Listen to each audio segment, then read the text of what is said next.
तो दोस्तों इस तरीके के किसी भी फार्म को यदि आप बदलना चाहते हैं इस तरीके में, जिसमें कोई भी फालतू का डाटा फिल किया हुआ ना हो, जो पहले से भरा हुआ है, तो आज के इस वीडियो में मैं आपको यही सिखाने जा रहा हूं कि आप फोटोशॉप में किस तरीके से किसी भी भरे हुए फार्म किस तरीके से साफ़ करेंगे, किस तरीके से क्लीन करेंगे, पूरा डाटा आपका क्लीन हो जाएगा बिल्कुल इस तरीके से। तो हमारे इस वीडियो में आप बने रहिएगा।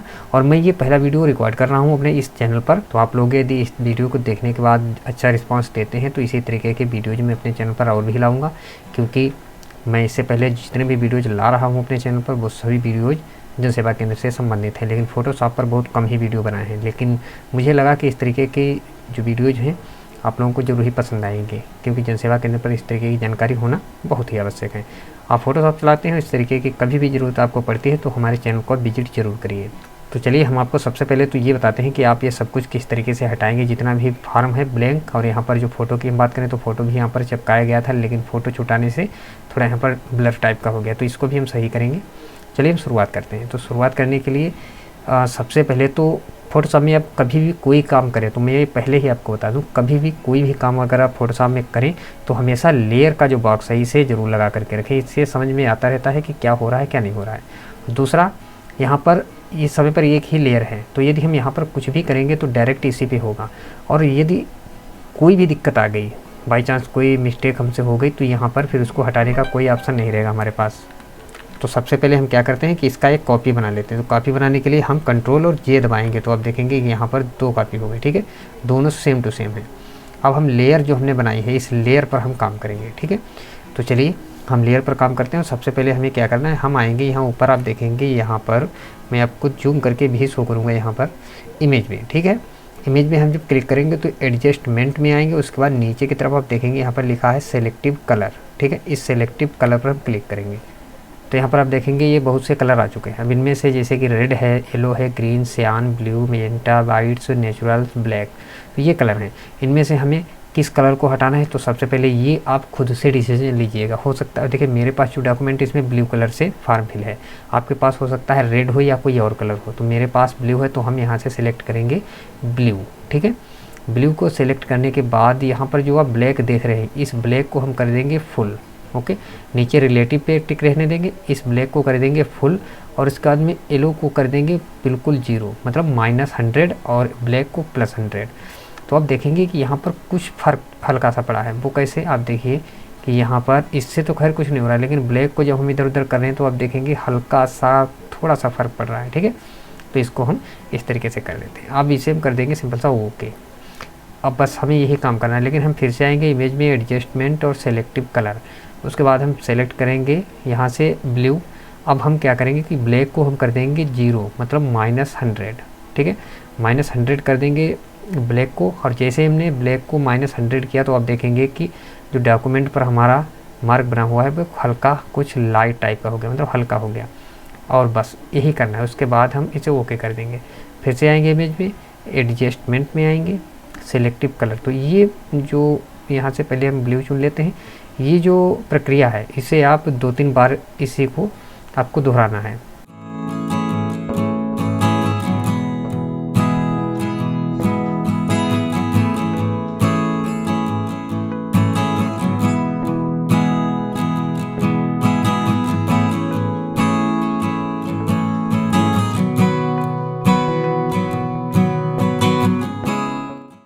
आई थिंक अब ये काफ़ी हद तक सही हो चुका है, ठीक है। अब इसमें यहाँ पर जो भी स्टैम्प मोहर लगी हुई है वो दिख तो रही है, लेकिन बहुत हल्की सी दिख रही है।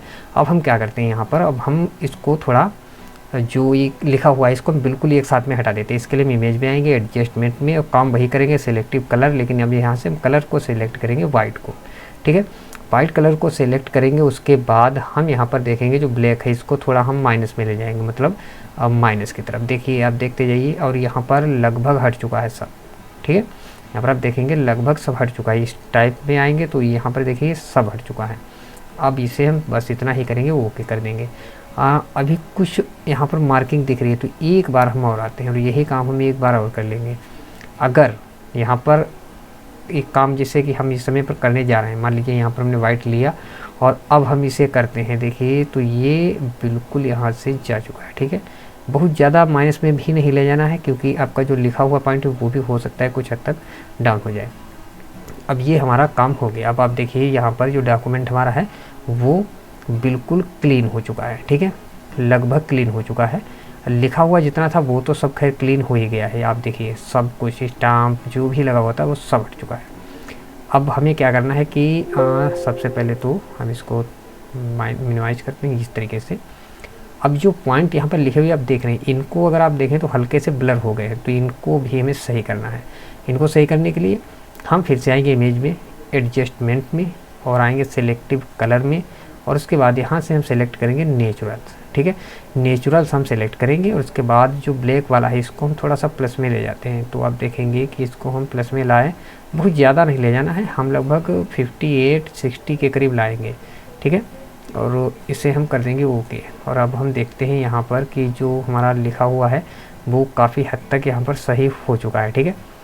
और ओके, तो हम इसे एक बार फिर से हम सेट करके देखते हैं थोड़ा सा। यहाँ पर हम आएंगे सेलेक्टिव कलर, और यहाँ पर जो वाइट कलर है उसे नहीं बल्कि हम यहाँ नेचुरल को लेंगे, और ब्लैक जो है इसे हम थोड़ा सा बढ़ा देंगे। तो आप देखेंगे कि इतना अंतर पड़ रहा है, ठीक है। तो हम रखते हैं इसे 60-74 पे, ओके, बस ये हमारा काम हो गया। और उसके बाद अब चलिए हम आपको बताते हैं कि आप जो ये फ़ोटोग्राफ यहाँ पर लगा हुआ था तो इसको आप किस तरीके से सही करेंगे। हालांकि कुछ हद तक ये सही ही है, फिर भी जैसे कि ये पॉइंट कुछ हैं इनको हम सही कर लेते हैं। तो इनको सही करने के लिए हम सबसे पहले क्या करते हैं, ब्रश टूल लेंगे, ठीक है। ब्रश टूल हम यहाँ लेंगे, ब्रश टूल, और उसके बाद में जो ये कलर है ऊपर की तरफ आप देखेंगे तो इस ऊपर वाले कलर को हम वाइट कर देंगे, बिल्कुल वाइट रखना है, ठीक है। और ये आप देखेंगे आपका जो ब्रश है इसके साइज़ को हम थोड़ा बड़ा कर लेंगे इस तरीके से, और इसे आप देखेंगे इस तरीके से हम इस सबको हटा देंगे, ठीक है।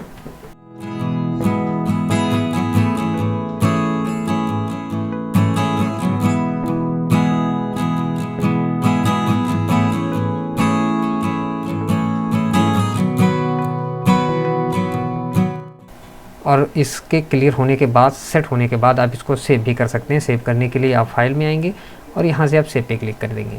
सेव पर क्लिक करेंगे, उसके बाद यहाँ पर कोई भी जो नाम आप रखना चाहें वो नाम रख दीजिएगा। उसके बाद में आप यहाँ से इसको सेव करेंगे जेपीजी फाइल में, ठीक है। तो जेपीजी फाइल में सेव करने के लिए हम यहाँ पर देखेंगे लिखा है जेपीजी, इसी पे हम क्लिक कर देंगे, उसके बाद सेव पे क्लिक कर देंगे। तो ये हमारा क्वालिटी 5 और इसे हम कर देंगे ओके। तो अब आप देखेंगे फ़ोटो जो भी हमने सेव किया है हमारा डेस्कटॉप पर आ गया, ठीक है। तो डेस्कटॉप पर हम चलते हैं और जो अभी हमने फाइल को सेव किया है उस फाइल को हम आपको शो करते हैं। इन दोनों में अंतर क्या है, देखिए एक तो फ़ोटो ये है जो हमारा पहले था, ठीक है, और ये फ़ोटो जो अभी हमने सही किया है, ओके, ये हमारा पहले से था और ये अभी हमने सही किया है। और यही काम आप फ़ोटोशॉप में देख सकते हैं। यहाँ पर ये हमने सही किया हुआ है और इसको यदि आपको देखना है कि हमारा पुराना कैसा था तो पुराना आप देखेंगे इस तरीके से था। तो ये इतना अंतर हो गया हमारे फ़ोटो में।